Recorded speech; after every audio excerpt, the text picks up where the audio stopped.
Hello everyone, welcome back to the channel. Today I'm going to show you how to integrate Calendly with Google Calendar.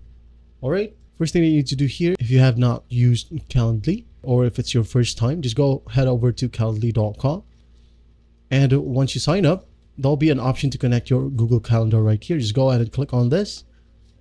Alright, and select your account and wait for the website to load. As you can see here, our Google Calendar is automatically connected. Just go ahead and tap on next. All right, next, how would you like to meet in person? It could be Zoom, Google Meet, Microsoft Teams in person, or a phone call. Just go ahead and select continue and wait for the website to load. As you can see here, we are on the main page of Calendly. If you wanted to create a new meeting, just go ahead and click on this one right here, the plus sign with a new event type. Click on it and create your own meeting right there. Now, what if this is not the first time you've used Calendly and you don't know how to integrate Google Calendar? Just go ahead and go to the left pane right here and select integration and apps. All right. In here, you should be able to see these apps right here. Just go ahead and find Google Calendar right here. Click on it. All right.